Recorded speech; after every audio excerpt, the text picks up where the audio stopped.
Oi, gente, tudo bem? O audiobook de hoje será sobre o livro Quem Pensa Enriqueça, de Napoleão Hill.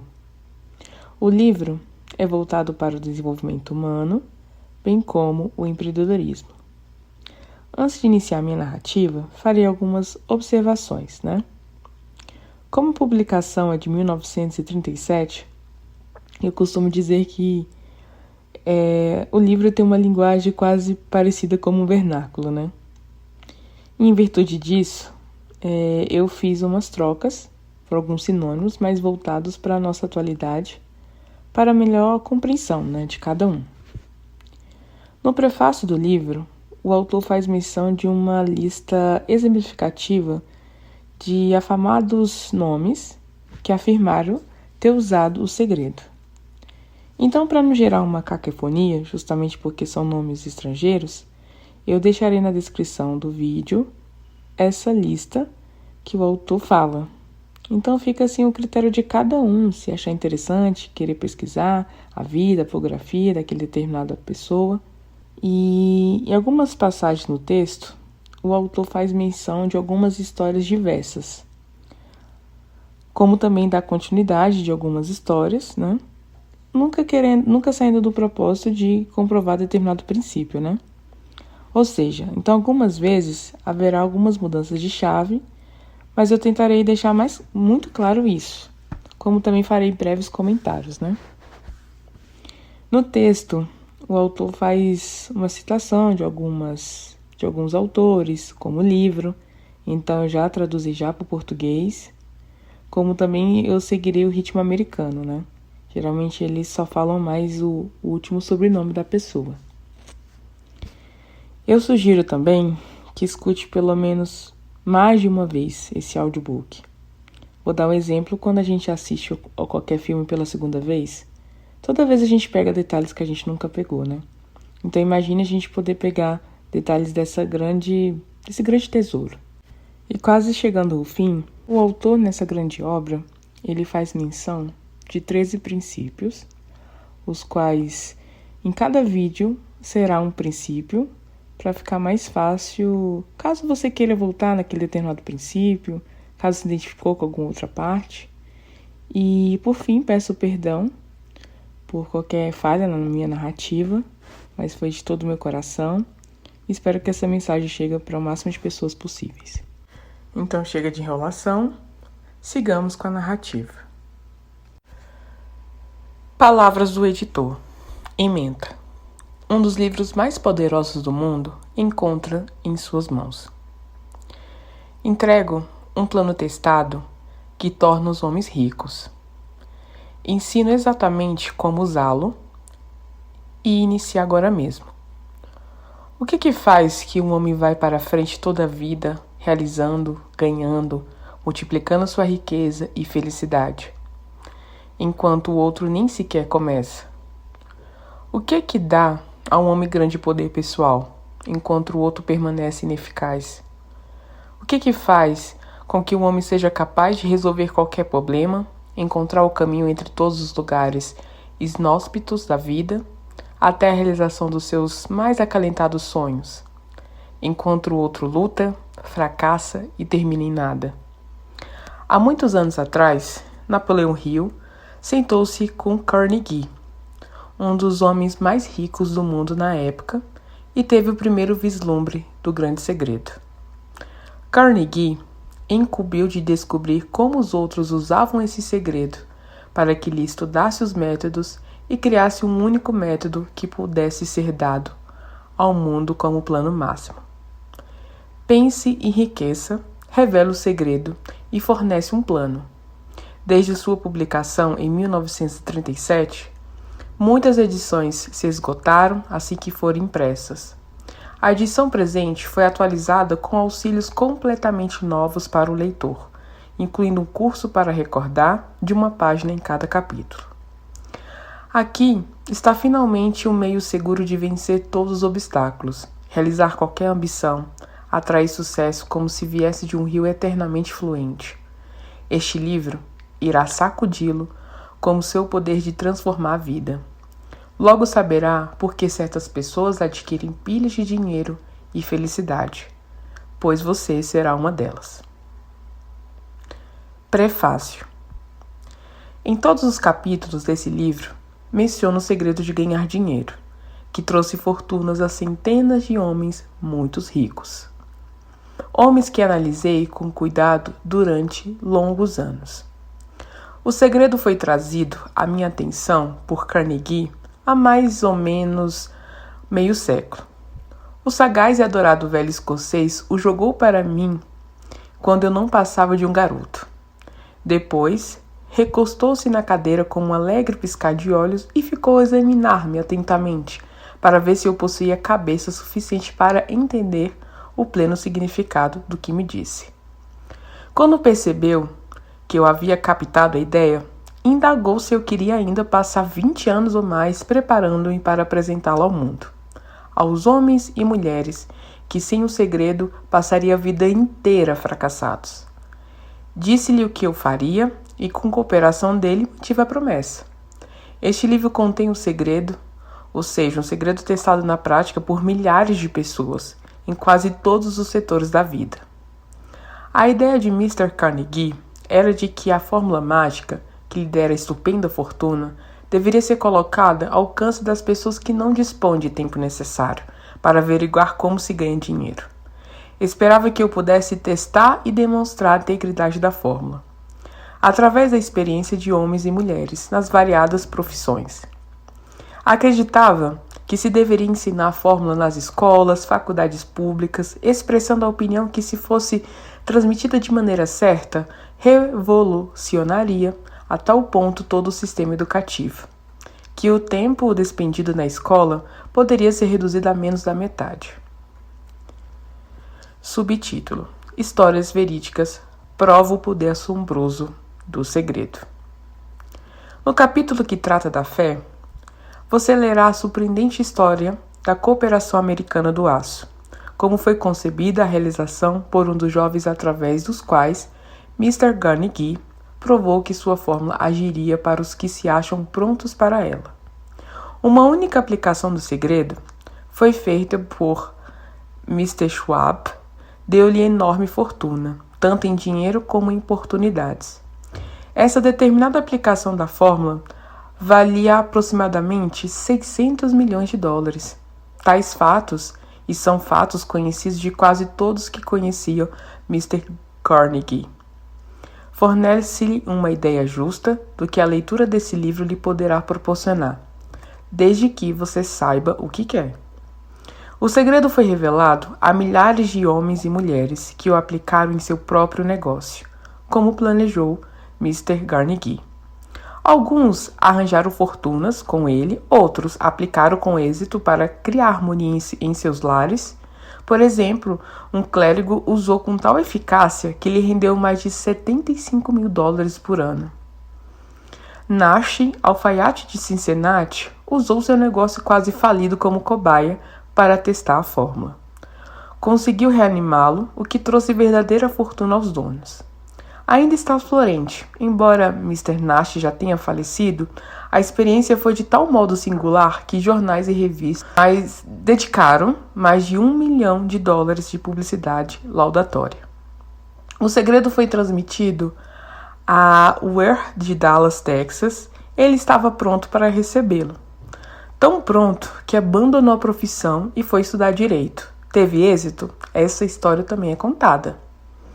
Enquanto trabalhava como gerente de propaganda de LaSalle Stations, quando a universidade pouco mais era um nome, tive o privilégio de ver Chapin, seu presidente, empregar a fórmula com tal eficácia que tornou LaSalle uma das maiores escolas populares do país. O segredo a que me refiro foi mencionado nada menos que uma centena de vezes no decorrer deste livro.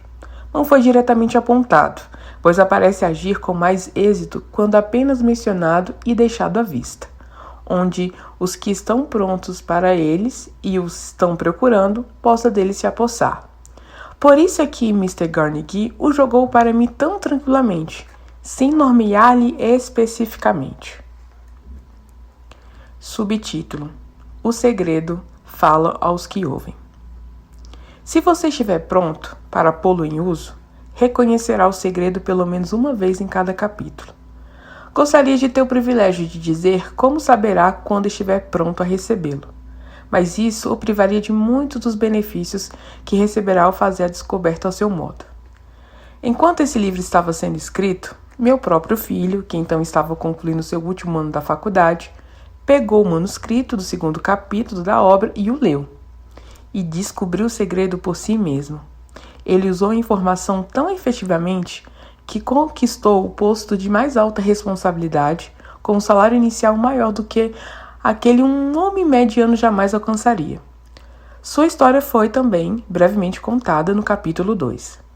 Quando você lê o livro, talvez desfaça a impressão que possa ter tido no início da leitura de que a obra prometia demais. E também, se alguma vez já se sentiu deprimido, se já teve dificuldades a vencer que parecia lhe arrancar a própria alma, se já tentou, fracassou, de alguma vez já esteve incapacitado por causa da doença ou aflições físicas, a história da descoberta do meu filho e do uso da fórmula de Carnegie pode vir a ser como Oasis do deserto da esperança perdida, aquele Oasis que você estava procurando. O segredo foi empregado pelo presidente Wilson durante a Primeira Guerra Mundial. Foi transmitido a todos os soldados que lutaram na guerra. Cuidadosamente dosado no treinamento que recebia antes de ir para o fronte. Contou-me o presidente Wilson que ele foi um forte fator na tarefa de angariar os fundos necessários para a guerra. Uma das coisas interessantes a respeito do segredo é que os que uma vez adquirem e o empregam, se descobrir literalmente arrastado em direção ao sucesso, ou se você duvida, estude o nome dos que os usaram. Sempre que forem mencionados, examine você mesmo o histórico dessas pessoas e convença-se. Pois não existe nada que não custe alguma coisa. O segredo a que me refiro não pode ser obtido sem um preço, embora sem bem menos que seu valor. Não pode ser adquirido por preço algum por aqueles que não o procuram intencionalmente. Não pode ser revelado, não pode ser comprado por dinheiro, pela simples razão de que se compõe de duas partes. Uma delas já pertence aos que estão prontos para ele, serve igualmente bem a todos que estão prontos para ele. Educação nada tem a ver com ele. Muito antes de eu nascer, o segredo foi ter as mãos de Thomas Edison. E ele o aplicou com tanta inteligência que se tornou o maior inventor do mundo, embora só tivesse tido 3 meses de instrução. O segredo passou para Barnes, sócio comercial de Edison, e usou com tal eficácia que, embora na época só ganhasse $12.000 por ano, acumulou respeitável fortuna, aposentando-se enquanto ainda era jovem. Você encontrará essa história no começo do primeiro capítulo. Irá convencê-lo de que a riqueza não está além do seu alcance, que você poderá ser ainda o que deseja ser, que dinheiro, fama, reconhecimento, felicidade pode ser de todos aqueles que estão preparados e decididos a receber tais bênçãos. Como que sei dessas coisas? Você terá a resposta antes de terminar o livro. Poderá encontrar no primeiro capítulo ou na última página. Enquanto me ocupava com a tarefa da pesquisa de 20 anos que empreendi atendendo o pedido de Mr. Carnegie, analisei centenas de homens afamados, muitos dos quais admitiram ter acumulado suas vastas fortunas utilizando o auxílio do segredo de Carnegie. Entre eles são, conforme explicado no começo do vídeo, eu falei que colocaria a lista exemplificativa dos nomes das pessoas que admitiram ter usado o segredo. Seguindo a leitura. Estes nomes representam apenas pequena fração das centenas de americanos famosos, cujas realizações financeiras e outras provam que os que entendem e aplicam o segredo de Carnegie alcançam elevados postos na vida. Nunca conheci ninguém que, inspirado a usar o segredo, não atingisse sucesso notável na carreira escolhida. Jamais conheci alguém que se distinguisse ou que acumulasse riqueza de monta sem estar de posse do segredo. Desses dois fatos, tiro a conclusão de que o segredo é mais importante, como parte do conhecimento essencial para a autodeterminação de qualquer outro que se receba através do que é popularmente chamado de educação. O que é educação, afinal? Isso foi respondido detalhadamente. Subtítulo: O momento decisivo em sua vida. Em algum momento, à medida que você o lê, o segredo a que me refiro, saltará da página e colocará diante de você, se você estiver pronto para recebê-lo. Assim que aparecer, você o reconhecerá. Ora no primeiro capítulo, ora no último capítulo. Pare um momento, quando ele se apresentar, faça um brinde, pois a ocasião representará o mais importante ponto de mutação de sua vida. Além disso, lembre-se que no decorrer do livro, que ele trata de fatos e não de ficção, sendo seu propósito transmitir a grande e verdadeira universal, pela qual todos os que tiverem preparado possam aprender não apenas o que fazer, mas como fazê-lo. Receberão também o estímulo necessário para começar. Como palavra final de preparação, antes de iniciar o primeiro capítulo, posso oferecer uma rápida sugestão que lhe poderia fornecer a pista para reconhecer o segredo de Carnegie? Toda realização, toda riqueza ganha tem o seu início numa ideia. Se você estiver pronto para a revelação do segredo, então você já possui metade dele. Por isso, reconhecerá prontamente a outra metade, no momento em que estiver pronto diante da sua mente. Capítulo 1. Título: Pensamentos são coisas. Ementa: o poder que prenuncia o sucesso é o poder da mente. Como fazer com que a vida diga sim em vez de não aos seus planos e ambições? Na verdade, pensamentos são coisas, e coisas bem poderosas quando se unem a propósitos definidos. Persistência é um ardente desejo de serem traduzidos em riquezas ou em outros objetos materiais. Há alguns anos, Barnes descobriu quanto é verdade que os homens realmente pensam e enriquecem. A descoberta não se deu de uma vez, chegou aos poucos, começando com um ardente desejo de se tornar sócio do grande Edison. Uma das características principais desse desejo era o de ser definitivo. Queria trabalhar com Edison e não para Edison. Observe cuidadosamente a descrição de como procedeu para traduzir o desejo em realidade e terá então a maior compreensão dos princípios que conduzem à riqueza. Quando tal desejo ou impulso passou pela primeira vez em sua mente, não se achava ainda com condições de agir. Duas dificuldades se havia em seu caminho. Não conhecia Edison, não podia pagar a passagem de trem para ir ao seu encontro. Essas dificuldades teriam sido suficientes para desanimar a maioria dos homens de fazer qualquer tentativa de levar adiante o seu desejo. Mas o desejo que ele nutria não era um desejo comum. Ultrapassadas as dificuldades, Barnes se apresentou-se no laboratório de Edison, anunciando que tinha vindo para fazer negócios com o inventor. Referindo-se ao primeiro encontro de ambos, anos mais tarde, pensou Edison: lá estava ele diante de mim, parecendo um camarada comum, mas havia algo na expressão do seu rosto que transmitia a impressão de que estava decidido a conseguir o que buscava. Eu aprendi em longos anos de experiência com os homens que quando alguém realmente deseja uma coisa tão intensamente, a ponto de arriscar todo o futuro numa simples jogada para consegui-la, não poderá deixar de ser bem-sucedido. Por isso, dei a oportunidade que pedia. Porque percebi que resolvera não arredar o pé enquanto não tivesse êxito. Acontecimentos subsequentes comprovaram que não houvera erro. Não podia ter sido a aparência do jovem que lhe garantira a oportunidade do escritório de Edison, pois essa era contra ele. O que contou foi o que ele pensava. Barnes não conseguiu ser sócio de Edison na primeira entrevista. O que conseguiu foi uma oportunidade de trabalhar nos estabelecimentos de Edison, por um salário bastante insignificante. Passaram-se meses, aparentemente, nada acontecia que aproximasse o ambicionado objetivo que Barnes se impusera com seu principal propósito absoluto. Mas algo de importante acontecia na mente de Barnes. Intensificava constantemente o seu desejo de tornar-se sócio de Edison. Psicólogos acertaram ao dizer que quando alguém está realmente pronto para alguma coisa, essa coisa não deixa de aparecer. Barnes estava pronto para uma sociedade comercial com Edison. Além disso, estava decidido a perseverar nisso até obter o que procurava. Não dizia a si mesmo: bem, o que adianta? Acho que vou mudar de ideia, tentar outro emprego de vendedor.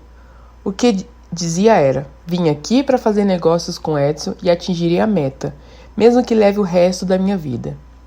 Estava mesmo decidido. Que história diferente teriam os homens para contar se dotasse um propósito definitivo e permanecesse firme nele até vê-lo transformando em uma ardente obsessão.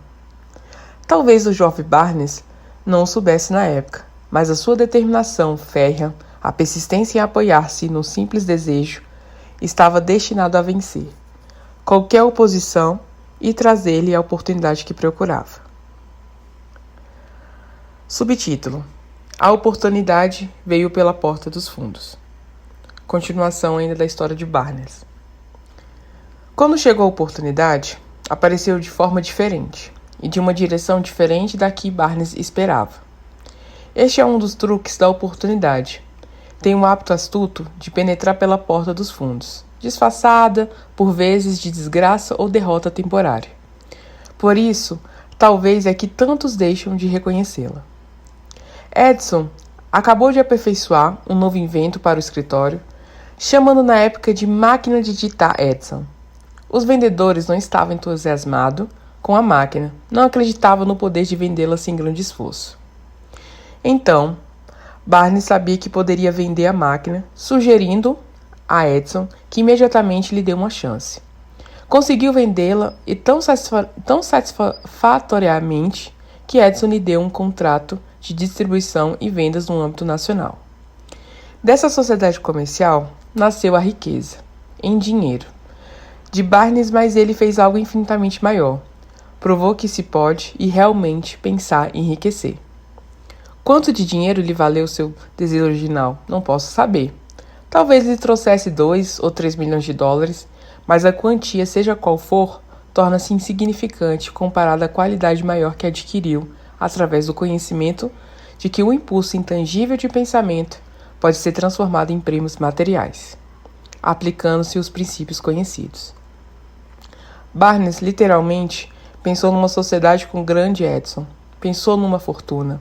Nada tinha para começar, exceto a capacidade de saber o que queria e a determinação de persistir no desejo até realizá-lo. Subtítulo: O homem que desistiu cedo demais. Uma das causas de fracasso mais comum é o hábito de desistir, quando se é acometido de derrota temporária. Todos são culpados desse erro, numa ou noutra ocasião. Certa vez, o tio de Derby foi atingido pela febre do ouro, nos dias da corrida do ouro, e lá se foi para o oeste para escavar e enriquecer, pois nunca tinha ouvido dizer que mais ouro fora extraído dos pensamentos dos homens do que jamais sairá da terra. Fez valer seus direitos e foi trabalhar de pá e picareta. Após semanas de trabalho, foi recompensado pela descoberta do minério radiante. Precisava de máquinas para trazer o minério para a superfície. Sem alarde, cobriu a mina, refez as pegadas que o levavam à sua casa em Ullesburg e contou aos parentes e alguns vizinhos do achado. Reuniram o dinheiro para as máquinas necessárias e mandaram-lhes por navio. O tio e Derby voltaram ao trabalho na mina. O primeiro carro de minério foi extraído e enviado a uma fundição, o que voltou e demonstrou que possuía uma das mais ricas minas de Colorado. Com algumas cargas mais de minério, poderia saldar dívidas e depois viria os enormes lucros. As perfuratrizes penetraram a terra enquanto aumentavam as esperanças de Derby e seu tio. Então algo aconteceu. A inclinação de minério de ouro desapareceu. Tinha chegado ao fim do arco-íris e o pote do duro não mais estava lá. Continuaram a perfurar, tentando desesperadamente encontrar a inclinação de novo, mas tudo em vão. Finalmente resolveram desistir. Então, venderam a maquinaria a um negociante de ferro velho por algumas centenas de dólares e levaram o trem de volta. O dono do ferro velho chamou um engenheiro de Minas para que examinasse a mina e fizesse os cálculos. O engenheiro concluiu que o projeto tinha falhado porque os donos não estavam habituados às linhas falhas. Seus cálculos mostraram que a inclinação seria encontrada apenas a 1 metro de onde Dub tinha parado de perfurar. Foi exatamente onde o encontraram. O Homem de Ferro retirou milhões de dólares em minério da mina, porque foi suficientemente esperto para procurar o conselho de um perito antes de desistir. Subtítulo: Sucesso a um passo além da derrota. Longo tempo depois, Dub recuperou a perda com grande margem quando fez a descoberta de que o desejo pode transformar-se em ouro. A descoberta teve lugar depois que entrou no ramo de vendas de seguro de vida.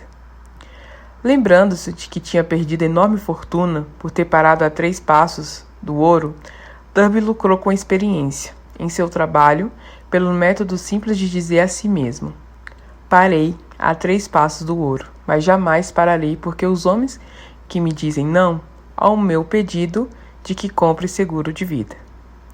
Dub tornou-se parte de um pequeno grupo de homens que vendem anualmente mais de $1 milhão. Deve a sua persistência à ação que aprendeu com a sua desistência no ramo da mineração de ouro. Antes que o sucesso chegue na vida de qualquer homem, ele encontrará, com certeza, muitas derrotas temporárias e talvez algum fracasso. Quando a derrota alcança o homem, a coisa mais fácil e lógica a fazer é desistir, o que faz exatamente a maioria das pessoas. Mais de 5.000 dos homens de maior sucesso que este país jamais teve contaram ao autor que seu maior êxito chegou justamente a um passo além do ponto em que a derrota os alcançara. O fracasso é um malandro com aguçado senso de ironia e astúcia. Sente-se quando o prazer em derrotar as pessoas, quando o êxito está quase ao seu alcance. Continuação da história de Dub, mas em outro contexto. Subtítulo: A criança que dominou o homem. Pouco depois que Dub se formou na escola dos golpes duros, decidindo aproveitar a experiência que tivera no ramo da mineração do ouro, teve a sorte de estar presente numa ocasião que lhe demonstrou que um não precisa necessariamente significar um não. Uma tarde, ajudava o seu tio a moer um trigo no moinho antigo, e o tio dirigia uma grande fazenda, em que viviam alguns colonos de cor, partilhando da colheita. Silenciosamente, abriu a porta e uma criança de cor pequena, filha de um dos arrendatários, entrou, parando ao lado da porta. Meu tio ergueu os olhos e, vendo a criança, gritou brutamente: "O que você quer?" Medrosa, a criança respondeu: "Mamãe precisa que mande 50 centavos para ela." "Não farei", retrucou meu tio. "Agora corra para casa." "Sim, senhor", disse a menina, mas não se moveu. Então, o velho continuou o serviço, estava tão entretido que nem percebeu que a criança não ia embora. Ao erguer os olhos, observou que estava no mesmo lugar e gritou: "Já disse que fosse para casa. Agora vá, senão vou te bater."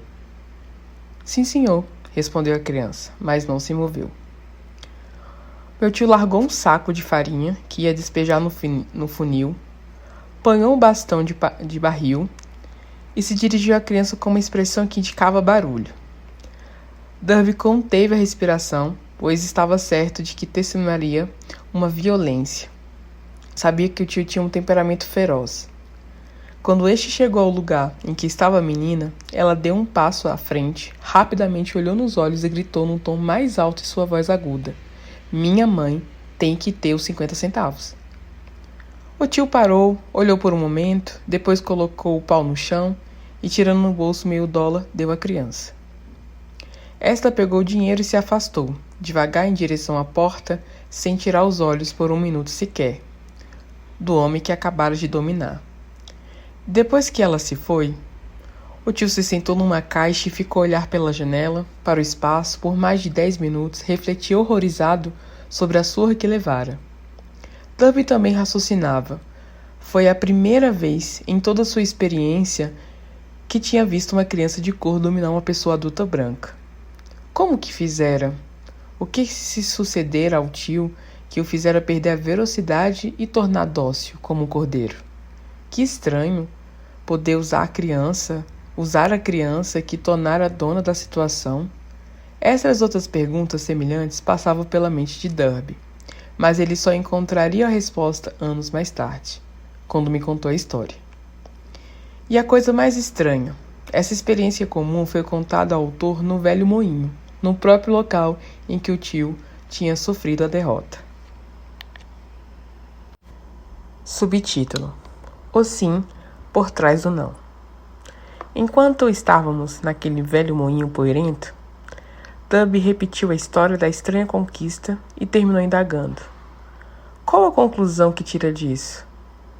Que estranho poder usado pela criança ao ponto de conseguir vencer tão completamente meu tio? A resposta será encontrada nos princípios descritos nesse livro. É uma resposta total e completa. Contém detalhes e instruções suficientes para permitir a qualquer um entender e aplicar a mesma força na qual a criança tropeçou acidentalmente. Conserve a mente alerta e observe exatamente o estranho poder que veio salvar a menina. Terá um vislumbre desse poder no capítulo seguinte, em algum lugar do livro. Encontrará a ideia que aguçará seus poderes receptivos, colocando sobre suas ordens o seu próprio benefício, o mesmo poder irresistível. A percepção de tal poder pode chegar-lhe no primeiro capítulo ou perpassar-lhe a mente em algum dos propósitos. Ou ainda pode fazer com que volte às experiências anteriores de derrota, trazendo à superfície alguma lição pela qual poderá recuperar tudo o que perdeu através da derrota. Depois que descrevi a Derby, o poder involuntário empregado pela criança, ele logo relembrou seus 30 anos de experiência como vendedor de seguros de vida, reconhecendo com franqueza que o sucesso alcançado neste ramo devia, e muito, à lição que aprendera com a menina. Darby salientou: todas as vezes que um cliente em potencial tentava levar-me na conversa sem comprar, eu via aquela criança. Parava no velho moinho, os grandes olhos brilhantes de desafio e dizia a mim mesma: eu tenho que conseguir essa venda. A melhor parte das vendas se processou depois que as pessoas diziam não. Recordou também o erro que havia cometido ao recuar apenas 3 passos do ouro. Mas, afirmou, aquela experiência não passou de uma bênção despassada. Ensinou-me a continuando, por mais duro que fosse, lição essa que eu tinha que aprender antes de poder ter êxito no que fosse. As experiências de Derby eram bastante comuns e simples, mas continham a resposta aos desígnios da vida. Portanto, eram-lhe tão importantes quanto a própria vida. Aproveitou as 2 experiências dramáticas porque as analisou, encontrando a lição que ensinava. Mas o que acontece ao homem que não possui nem tempo nem vontade de estudar o fracasso, em busca do conhecimento que pode conduzir ao sucesso? Onde e como aprenderá ele a arte de converter a derrota em trampolins para a oportunidade? Em resposta a essas perguntas é que este livro foi escrito. Subtítulo: Com uma ideia sensata, você alcançará o sucesso. A resposta exigiu a descrição de 13 princípios. Mas lembre-se, ao ler, que a resposta que você procura às perguntas que o fizeram refletir sobre a singularidade da vida pode ser encontrada em sua própria mente, por meio de alguma ideia, plano ou propósito, aptos a surgir na mente durante a leitura. Uma ideia sensata é tudo o que necessitamos para alcançar sucesso. Os princípios descritos neste livro contêm os meios e um modo de criar ideias úteis. Antes de prosseguirmos abordando a descrição de tais princípios, acreditamos que você merece receber essa importante sugestão. Quando as riquezas começam a vir, vem com tal rapidez, em tal abundância, que a gente se pergunta onde se escondia durante todos aqueles anos estéreis. Esta é uma declaração surpreendente, ainda mais se tornarmos em consideração a crença popular de que a riqueza só vem aos que trabalham duramente por longo tempo. Quando você começar a pensar em enriquecer, observará que a riqueza começa com um estado de espírito, com decisão e propósito, com um trabalho pequeno ou árduo. Você e todos os outros devem estar interessados em saber como se adquire o estado de espírito que atrai as riquezas. Eu passei 25 anos pesquisando, porque também quis saber quão rico os homens se tornam desse modo. Observe atentamente. Assim que você dominar os princípios dessa filosofia e começar a seguir as instruções para a aplicação daqueles princípios, seu estado financeiro começará a melhorar e tudo que você tocar começará a transformar-se numa vantagem em seu próprio benefício. Impossível? Absolutamente. Uma das principais fraquezas humanas é a familiaridade do homem comum com a palavra impossível. Sabe todas as regras que não dão certo? Sabe todas as coisas que não pode ser feita? Este livro foi escrito para os que procuram as regras que tornam os outros bem-sucedidos e estão dispostos a arriscar tudo nessas regras. O sucesso chega àqueles que têm a consciência do sucesso. O fracasso vem aos que, com indiferença, se tornam cóscios do fracasso. O objetivo deste livro é ajudar os que procuram aprender a arte de mudar suas atitudes, de fracasso consciente a sucesso consciente. Outra fraqueza encontrada em gente demais é o hábito de medir tudo e todos por suas próprias impressões e crenças. Algumas pessoas que leram isto acreditam que não poderão pensar e enriquecer, porque seus hábitos de raciocínio foram calçados na pobreza, necessidade, miséria, fracasso e derrota. Essa gente infeliz lembra-me de um chinês que foi à América para ser educado no sistema americano. Frequentou a Universidade de Chicago. Um dia o presidente Hartman encontrou o jovem oriental no pátio. Parou para bater um papo com ele e durante alguns minutos, terminando por indagar o que mais impressionava como sendo a característica principal do povo americano. Ora, exclamou o estudante. Ah, a estranha forma dos olhos. Vocês têm os olhos puxados. O que dizemos nós dos chineses? Recusamos acreditar naquilo que nós não compreendemos. Cremos tolamente que nossas próprias limitações são a medida certa das limitações. Certamente os olhos dos outros estão puxados, porque não são iguais aos nossos. Subtítulo: O quero e obterei. Quando Henry Ford decidiu produzir seu famoso motor V8, quis construir um motor com todos os 8 cilindros colocados num só bloco. Deu aos engenheiros as instruções necessárias para fazer um projeto da máquina. O desenho foi feito no papel, mas os engenheiros concordaram unanimemente que era impossível embutir um motor de 8 cilindros numa só peça. Então Ford disse: façam-no de qualquer maneira. Mas replicaram: é impossível, senhor. Continue, ordenou Ford. Permaneçam no serviço até conseguirem, não importa quanto tempo levem. Os engenheiros continuaram, nada mais lhe restava fazer senão permanecer no quadro da Ford. Passaram-lhe 6 meses e nada aconteceu. Outros 6 meses se passaram e ainda nada. Os engenheiros tentavam todos os planos concebíveis para executar as ordens, mas a coisa parecia fora de dúvida, impossível. No fim do ano, Ford conferiu com os engenheiros que novamente lhe informaram que não tinha encontrado jeito de executar as ordens. Vamos em frente, teimou Ford. Quero e obterei. Prosseguiram então.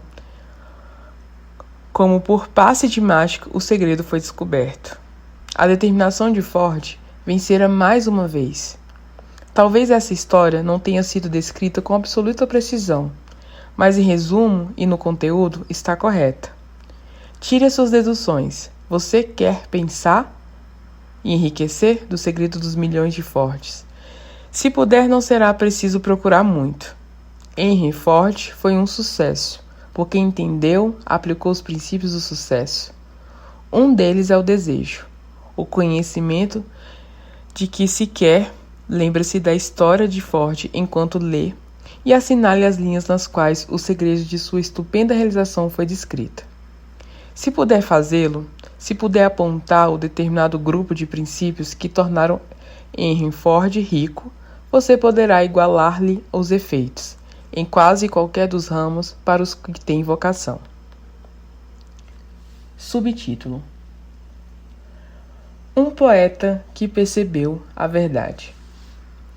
Quando Enlil escreveu essas linhas proféticas, sou dono do meu destino e capitão da minha alma. Deveria ter contado que se somos donos do nosso destino e capitães da nossa alma, é porque temos o poder de controlar nossos pensamentos. Deveria ter contado que nosso cérebro fica magnetizado pelos pensamentos dominantes que abrigamos na mente, e que por meio que não são familiares a nenhum homem, esses ímãs atraem para nós as forças, pessoas, circunstâncias de vida que se harmonizam com a natureza dos nossos pensamentos dominantes. Deveria ter contado que antes de podermos acumular riqueza em abundância, devemos emanar nossa mente com um desejo intenso de riquezas. Devemos torná-los desejosos de dinheiro, até que esse desejo nos leve a criar planos definidos para adquiri-lo.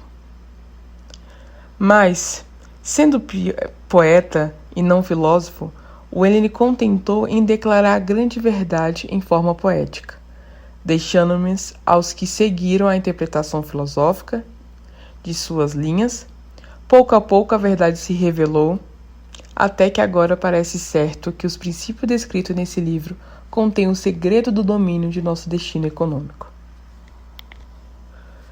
Subtítulo: Um jovem compreende o seu destino. Estamos prontos agora a examinar o primeiro desses princípios. Mantenha o espírito aberto. Lembre-se ao ler de que não são invenção de ninguém em particular. Os princípios funcionaram para muitos. Você poderá empregá-lo em seu próprio e duradouro benefício. Achará fácil e não difícil fazê-lo. Há alguns anos, fiz o discurso de formatura no Salem College, em Salem, na Virgínia Ocidental. Salientei o princípio descrito no capítulo seguinte, como tal intensidade que um dos membros da classe de bacharelando apropriou-se dele completamente, tornando-se parte da sua própria filosofia. O jovem se tornou deputado e o fato importante na administração de Roosevelt. Escreveu-se em uma carta que tão claramente refletia sua opinião sobre o princípio esboçado no capítulo seguinte, que resolvi publicá-la como introdução ao referido capítulo. Fornece uma ideia das compensações futuras. Meu caro Napoleão, minha tarefa como membro do Congresso, tendo-me dado compreensão dos problemas de homens e mulheres, faz com que lhe escreva para oferecer uma sugestão que poderá ser útil a milhares de pessoas dignas. Em 1922, quando o senhor fez o discurso de formatura no Salem College, era eu um dos bacharelandos. Naquele discurso, o senhor implantou-me na mente a ideia que foi responsável pela oportunidade que tenho agora de servir ao povo do meu estado.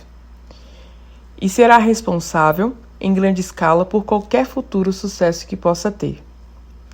Lembro-me, como se fosse ontem, da maravilha descrição do método pelo qual Henry Ford, com muita pouca instrução, sem nenhum centavo, sem amigos influentes, se elevou a grandes alturas. Resolvi então, antes mesmo de terminar o seu discurso, que lutaria por um lugar para mim, não importando as dificuldades que tivesse de vencer. Milhares de jovens terminarão os estudos este ano e dentro dos próximos anos. Cada um deles procurará exatamente tal mensagem de estímulo prático, como a qual recebi do Senhor. Quererão saber para onde se dirigir, o que fazer para começar a vida. O Senhor poderá contar-lhe, porque já ajudou a resolver os problemas de tanta gente. Há milhares de pessoas na América, hoje em dia, que gostaria de saber como converter ideias em dinheiro. Pessoas que têm de começar do nada, sem dinheiro, indenizar-se das perdas.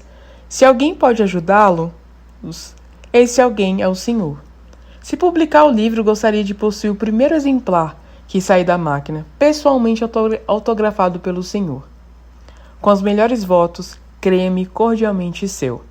Assinado Vanderbilt. 35 anos depois de ter feito o discurso, tive o prazer de voltar ao Salem College em 1957 e fazer o discurso especial de despedida, por ocasião da formatura da turma. Foi-me então concebido o título de Doutor Causa da Literatura. Desde 1922, venho observando Randolph, que se elevou ao diretor de uma das linhas aéreas mais importantes da nação, grande, inspirado orador e senador dos Estados Unidos pela Virgínia Ocidental. Aí depois, por fim, o autor faz como se fosse um resumo de tudo que foi falado, né? E ele destaca como ponto de fixação. Pontos a fixar. Tal qual Barnes, um homem pode estar mal vestido e sem dinheiro, mas seu desejo ardente poderá trazer-lhe a oportunidade de sua vida. Quanto mais você trabalhar na direção certa, mais próximo estará do sucesso. Muita gente desiste quando o sucesso está ao seu alcance. Deixa para que outros arrebatam. Propósito. Propósito é a pedra angular de qualquer realização, grande ou pequena. Um homem forte poderá ser derrotado por uma criança que tem o propósito. Mude seus hábitos de pensar sobre o significado de sua tarefa e conseguirá, muitas vezes, alcançar o aparentemente impossível. Como Henry Ford, você poderá transmitir aos outros sua fé e persistência e conseguir fazer o impossível. Tudo que a mente humana pode conceber e acreditar, poderá alcançar.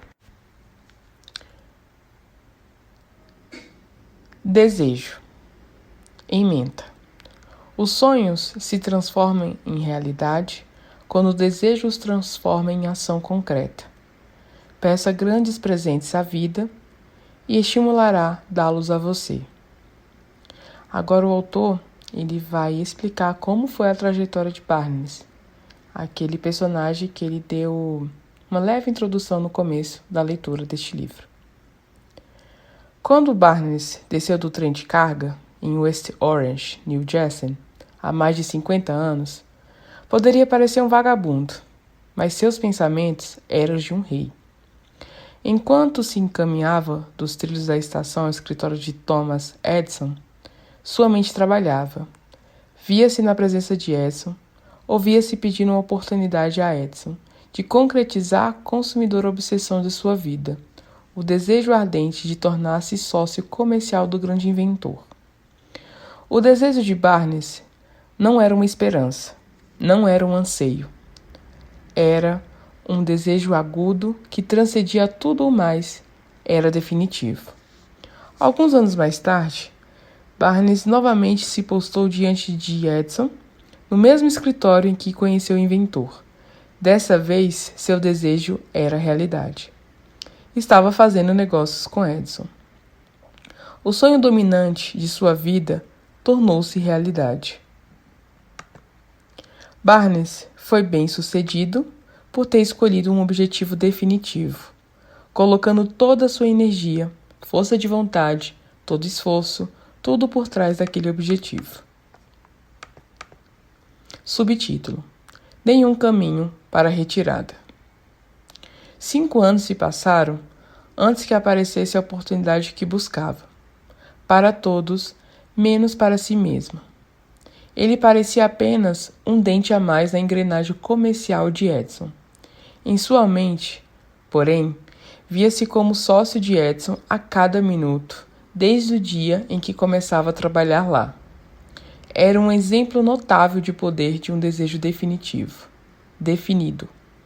Barnes conquistou seu objetivo porque queria ser sócio de Edson, mais do que qualquer outra coisa na vida.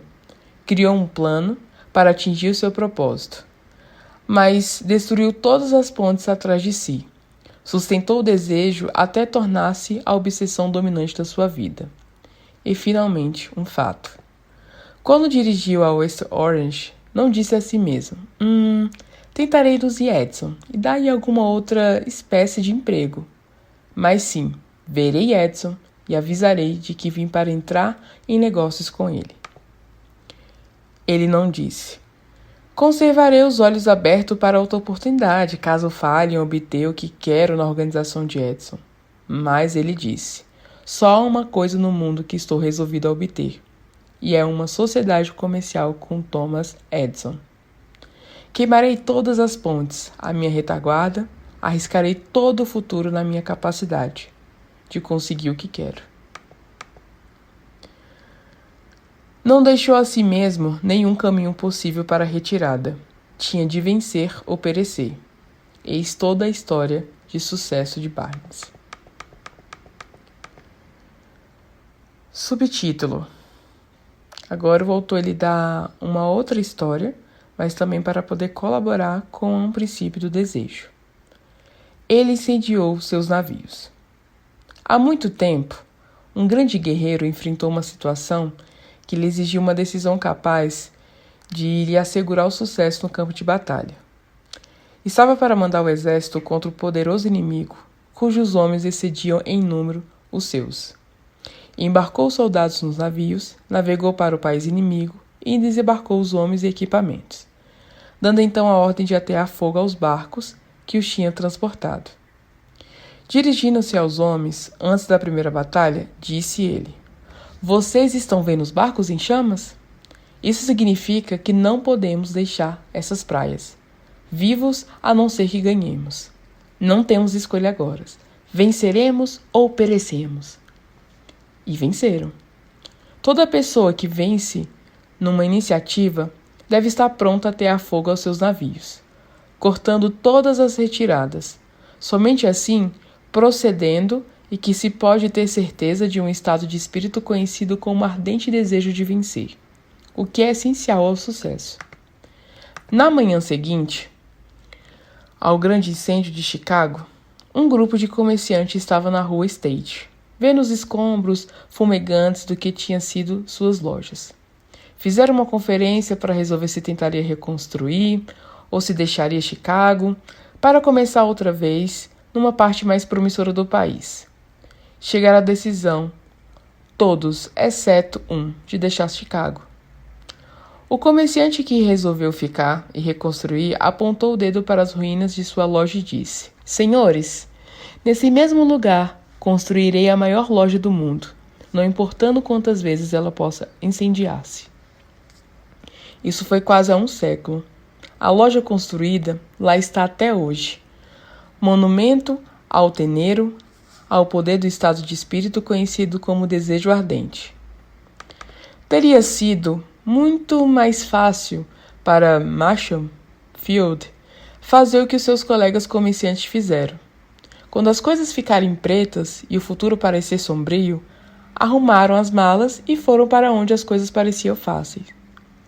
Note-se bem a diferença entre Field e os outros comerciantes, porque é a mesma diferença que distingue praticamente a todos os que têm êxito dos que fracassam. Todo ser humano que alcança a idade da compreensão do propósito do dinheiro anseia por ele. Ansiar não traz riqueza, mas desejá-las no estado de espírito que se torna obsessão. Planejar modos e meios definitivos para adquiri-las. Sustentar os planos com persistência que não reconhece o fracasso trará riquezas. Então, gente, agora a gente vai para um subtítulo bem importante do livro. Para quem já tem um conhecimento um pouco mais superficial, é onde necessariamente você estrutura o seu plano de execução para você alcançar o seu objetivo de riqueza. Então, o autor ele ensina como que você deve fazer para você conseguir alcançar o seu objetivo, né? Então, sigamos a leitura. Subtítulo: 6 passos que transformarão os desejos em ouro. O método pelo qual o desejo de riqueza pode ser transmutado em seu equivalente financeiro consiste nos seguintes passos definidos e práticos. Número 1. Você vai fixar em seu espírito a quantia exata de dinheiro que deseja. Não é suficiente dizer, quero apenas dinheiro. Seja positivo quanto à quantia. Há uma razão psicológica para essa positividade que será descrita em capítulo subsequente. Número 2. Determine exatamente o que pretende dar em retribuição pelo o dinheiro que deseja. Não existe o algo de graça como realidade. Número 3. Você vai estabelecer uma data definida de quando pretende possuir o dinheiro que deseja. Número 4. Crie um plano definido para levar a cabo o seu desejo e comece já. Quer esteja pronto, quer não esteja pronto, pôr o plano em ação. Número 5.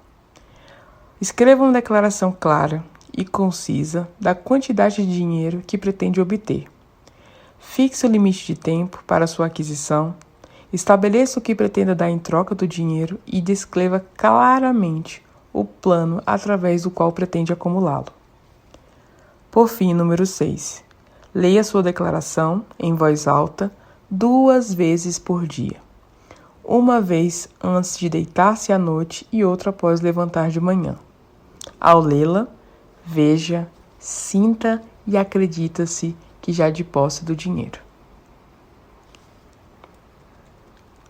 É importante que siga as instruções descritas nesses 6 passos. É especialmente importante que observe e siga as instruções do 6º parágrafo, ou seja, do número 6.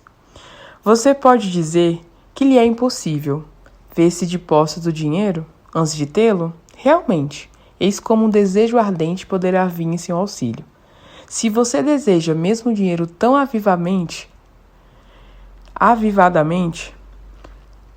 que seu desejo chega a ser obsessão, não terá dificuldade em convencer-se do que obtera.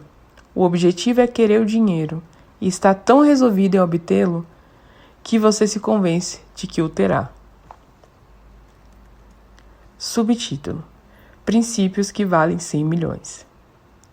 Aos não iniciados, aos não conhecedores dos princípios operantes da mente humana, essas instruções podem parecer pouco prática. Será útil a todos os que não reconheceram a segurança dos 6 passos.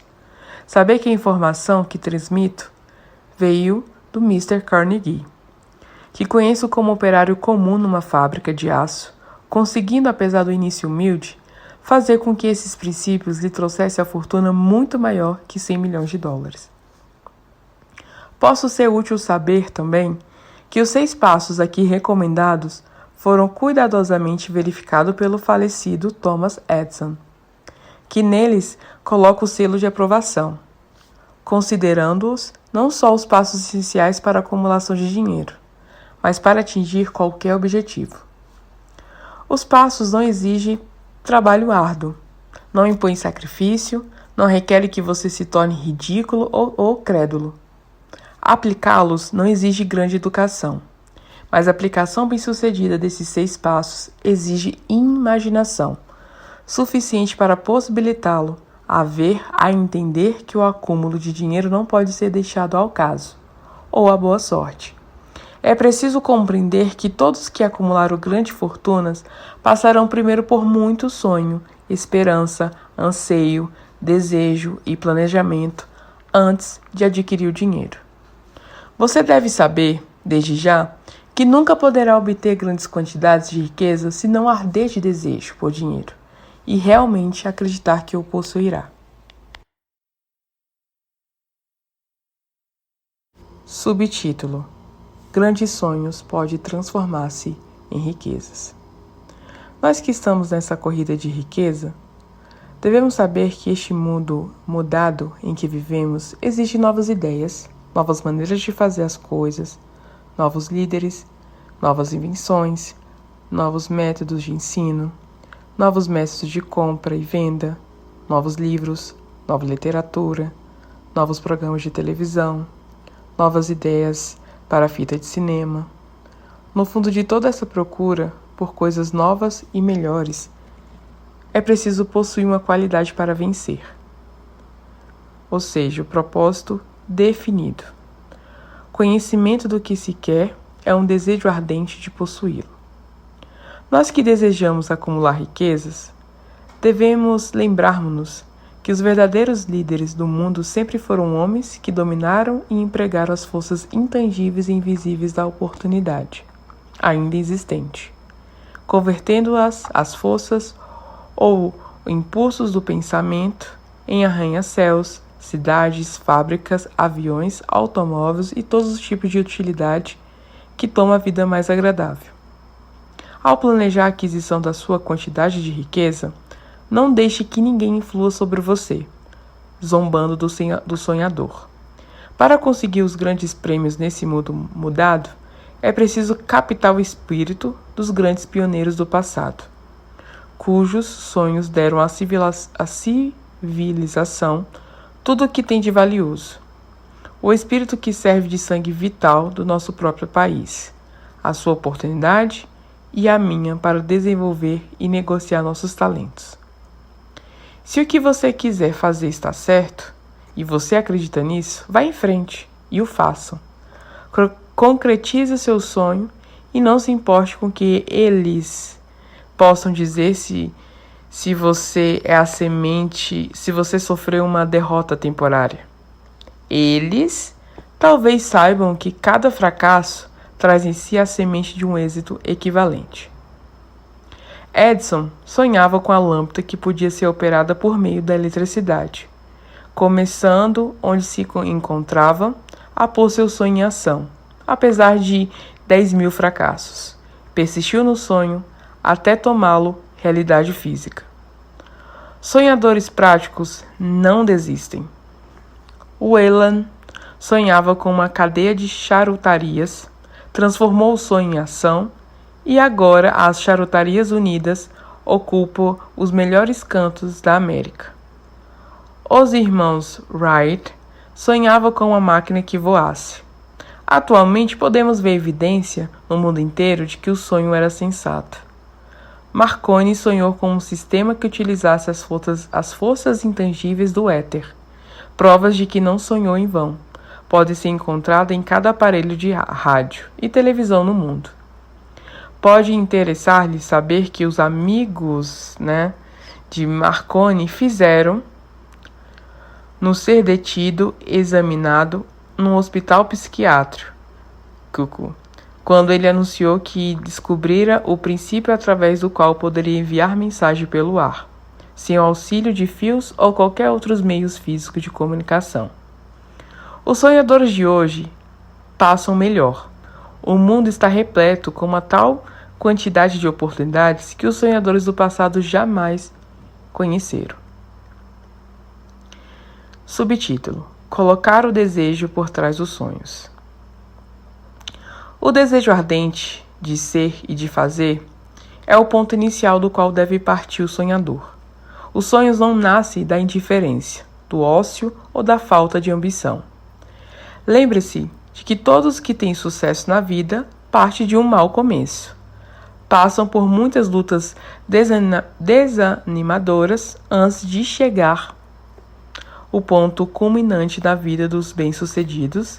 Geralmente chega no momento de alguma crise, através do qual são apresentados ao seu outro eu. John Bunyan escreveu O Progresso do Peregrino, que está entre os melhores livros ingleses, depois de ter penado numa prisão de ter sido dolorosamente punido por causa de suas opiniões religiosas. Já o Harry descobriu o gênio adormecido em seu cérebro depois de ter sofrido grande desgraça e de ter ficado numa cela de prisão. Forçado pela desgraça a conhecer seu outro eu e usar a imaginação, descobriu que era um grande autor e não um miserável criminoso e marginal. Charles Dickens começou colando rótulos em lata de graxa. A tragédia de seu primeiro amor penetrou-lhe as profundezas da alma, convertendo-nos dos autores de fama mundial, realmente grande. Essa tragédia produziu o primeiro David Copperfield, depois uma série de outras obras que fizeram o mundo mais rico e melhor para todos os seus leitores. Shirley tornou-se surda, muda e cega, logo depois que nasceu. Apesar da enorme desgraça, escreveu o nome nas páginas da história dos grandes. Sua vida toda serve de prova de que ninguém está totalmente derrotado, enquanto não aceitar a derrota como realidade. Robert Burns era um camponês iletrado, atormentado pela pobreza, cresceu bêbado. O mundo se tornou mais belo por ele ter vivido, pois agasalhou lindos pensamentos poéticos, o que arrancou um espinhado, plantado em seu lugar uma rosa. Beethoven era surdo, Milton era cego, mas seus nomes permaneceram para sempre, porque sonharam e traduziram os sonhos em pensamentos organizados. Existe diferença entre o ansiar por algo e estar pronto a recebê-lo. Ninguém está pronto para alguma coisa enquanto não acreditar que poderá obter. O estado de espírito deve ser o de convicção, e não de mera esperança ou anseio. Mente receptiva é essencial à crença. Mente fechada não inspira fé, coragem ou crença. Lembre-se de que não se exige mais esforço para um alto objetivo na vida, para a abundância e prosperidade, do que para aceitar a miséria e a pobreza. Um grande poeta formulou essa verdade universal através dessas linhas. Regatei com a vida por 1 centavo, e a vida não quis pagar mais. Por mais que eu implorasse à noite, quando contava meus magros haveres. Pois a vida é apenas o empregador. Dai-lhe o que você pede. Mas desde que tenha estabelecido o salário. Ora, é preciso aguentar a tarefa. Trabalhei por um salário vil, só para descobrir, assombrado, que qualquer salário que eu tivesse pedido à vida, ela teria pago com boa vontade. Subtítulo: O desejo faz o impossível. Aqui nessa parte o autor ele fala de outra história, mas conforme explicado é uma forma de colaborar ainda com o princípio do desejo. Para um clima mais adequado ao presente capítulo, quero apresentar uma das pessoas mais incomuns que conheci. Quando eu vi pela primeira vez, alguns minutos depois que nasceu, veio ao mundo sem nenhum sinal físico de orelhas e o médico admitiu. Quando o apertaram para dar opinião sobre o caso, que a criança podia ser surda e muda para o resto da vida. Contestei a opinião do médico. Eu tinha o direito.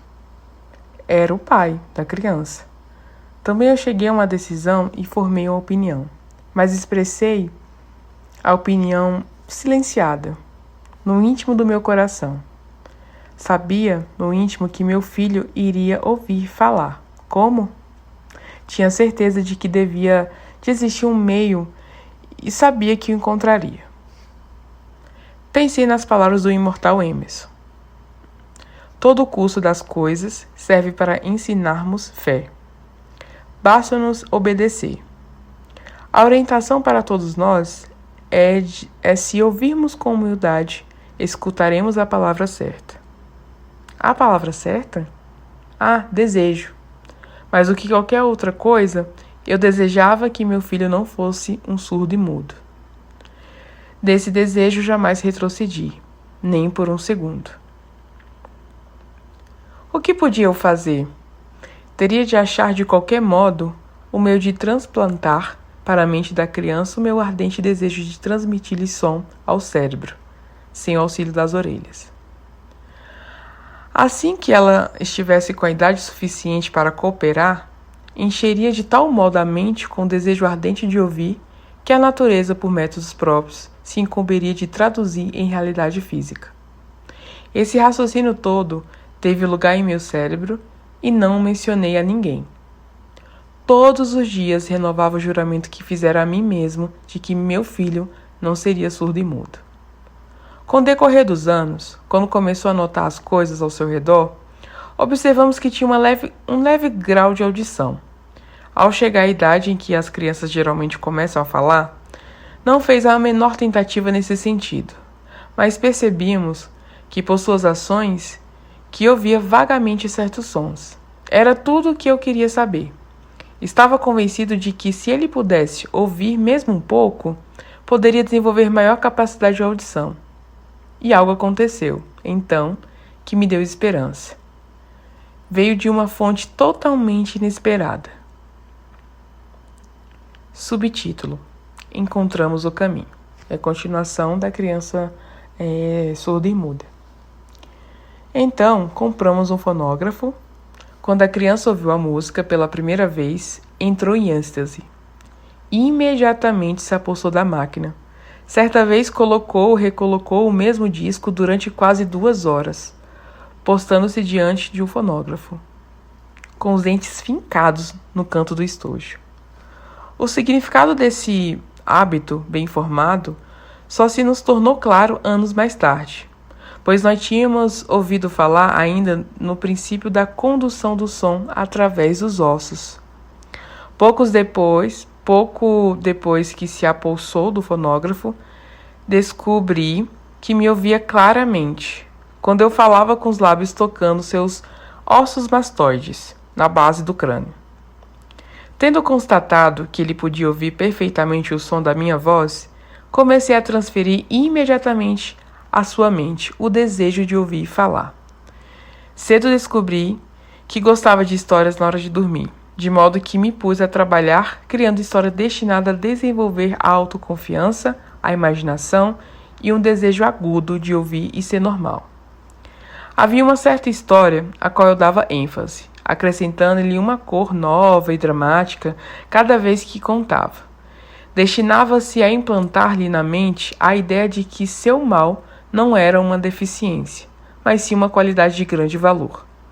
Apesar do fato de que todas as filosofias que estudei indicarem claramente que toda adversidade traz em si a semente de uma vantagem equivalente, devo confessar que não tinha a menor ideia de como esse mal poderia um dia se tornar um bem.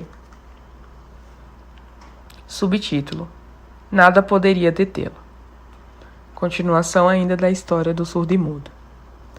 Ao analisar agora, em retrospecto, a experiência, vejo que a fé que meu filho em mim depositava teve muito a ver com os assombrosos resultados. Não punha em dúvida nada do que ele contava. Convenci de que possuía uma vantagem clara sobre o irmão mais velho, e que essa vantagem se refletiria sobre ele mesmo, de muitas maneiras. Por exemplo, os professores na escola observariam que ele não tinha orelhas e por causa disso daria atenção especial, tratando como extraordinária bondade. Sempre o fizeram. Convenci também de que quando tivesse idade suficiente para vender jornais, o irmão mais velho já se tornara jornaleiro e teria grande vantagem sobre o mano, pois as pessoas lhe pagariam mais pelo produto, vendo que era um menino inteligente, aplicado, apesar de não ter orelhas.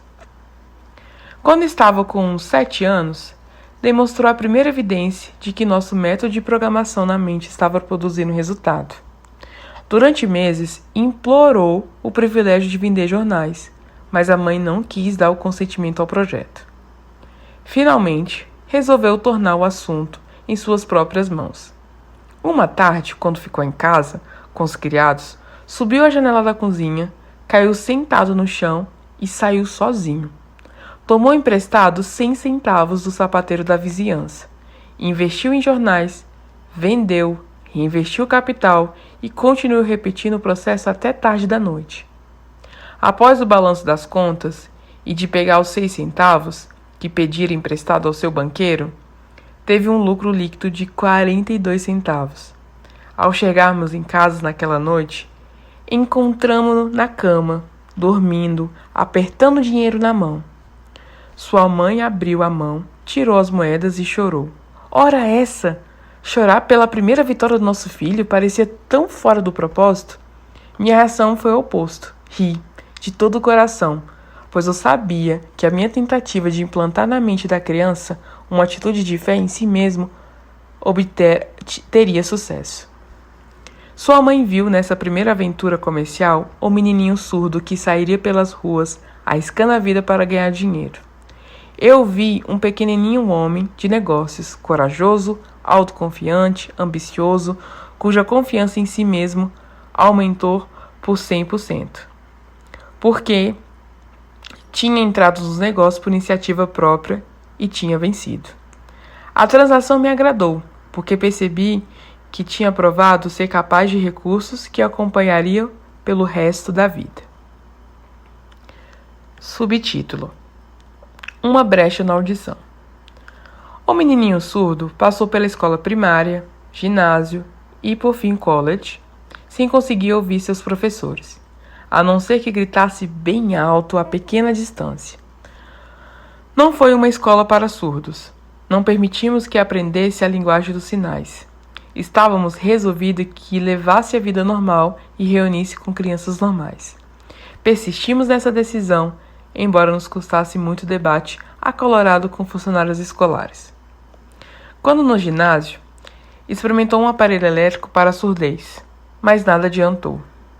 Durante a sua última semana no college, aconteceu algo que marcou o mais importante ponto crítico de sua vida.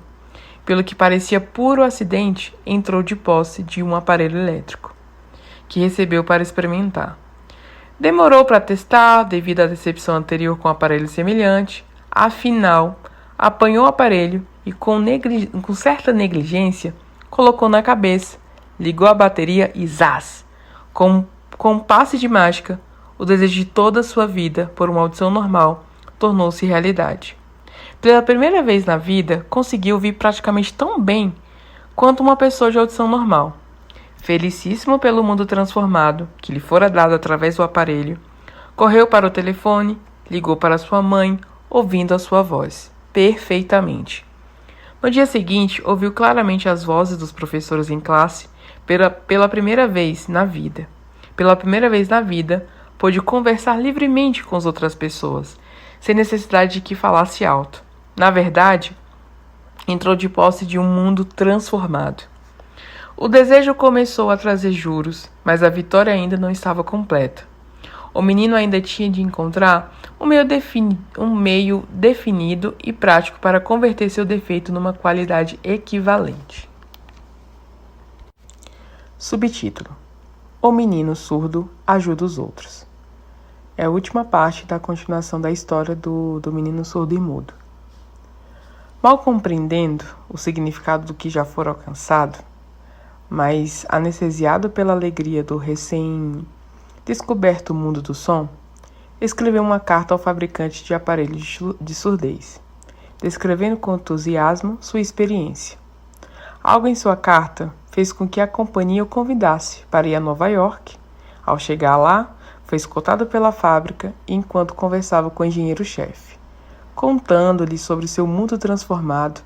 Um pressentimento, uma ideia ou uma inspiração, chamem do que quiserem, passou pela mente. Foi esse pulso do pensamento que converteu o mal que afligia em qualidade, destinado a trazer tantos juros em dinheiro, como em felicidade a milhares para sempre.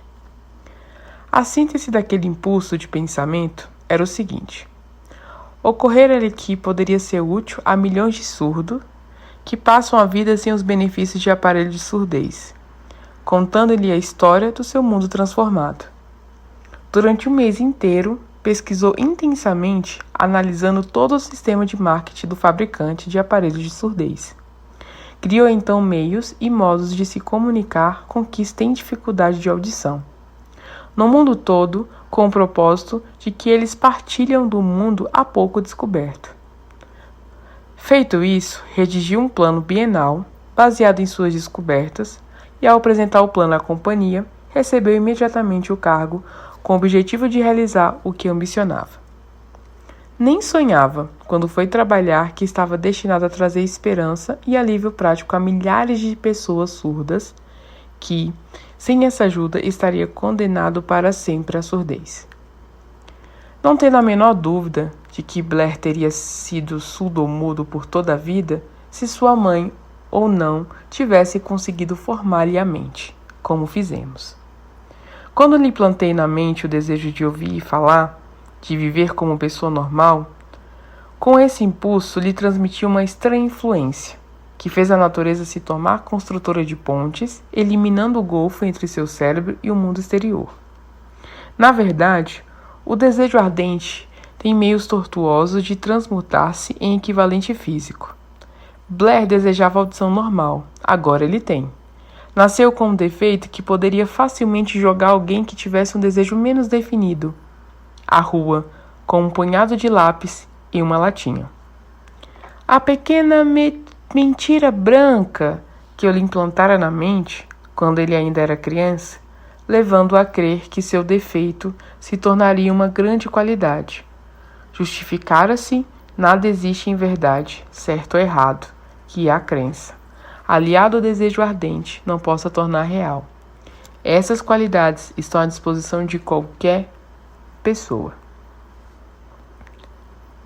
Subtítulo: Desejo produz mágica para uma cantora.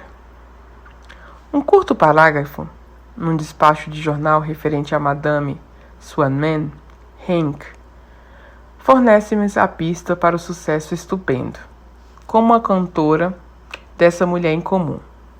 Cito o parágrafo porque a pista que contém não é senão um desejo. No começo de sua carreira, Madame Henk visitou o diretor da ópera da corte de Viena para que testasse a voz, mas ele não o fez. Após um olhar, a moça mal vestida e tímida exclamou, não muito gentilmente: com esse rosto e sem nenhuma personalidade, como pode esperar vencer na ópera? Minha filha, desista da ideia. Compra uma máquina de costura e vai trabalhar. Você nunca poderá ser cantora. Nunca é um longo tempo. O diretor da ópera da corte de Viena conhecia bem a técnica de canto, mas conhecia bem pouco o poder do desejo, quando assume as proporções de uma obsessão. Se tivesse conhecido melhor esse poder, não teria cometido o erro de condenar um gênio sem dar-lhe uma oportunidade. Há muitos anos, um dos meus sócios comerciais adoeceu. Piorou com o decorrer do tempo, até que afinal foi levado ao hospital para ser operado. O médico avisou-me de que pouca ou nenhuma chance haveria de vê-lo vivo novamente. Essa era a opinião do médico. Porém, não era a opinião do paciente. Antes de ser levado para a mesa, sussurrou francamente: não se incomode, chefe. Sairei daqui em alguns dias. A enfermeira de serviço olhou-me penalizada, mas o paciente se salvou. Depois de tudo, terminou e o médico afirmou: só o seu desejo de viver é o que salvou. Nunca teria aguentado se não tivesse recusado a aceitar a possibilidade da morte. Acredito no poder do desejo, apoiado pela fé, porque vi esse poder erguer os homens de origem obscura a posições de riqueza e poder. Já vi-o roubar a sepultura de sua vítima, vi-o servindo do meio para que os homens ensaiassem a volta após as derrotas em centenas de maneiras diferentes. Vi-o permitir o meu filho uma vida normal, feliz e bem-sucedida, apesar da natureza tê-lo mandado ao mundo sem orelhas. Como se pode subjugar e utilizar o poder do desejo?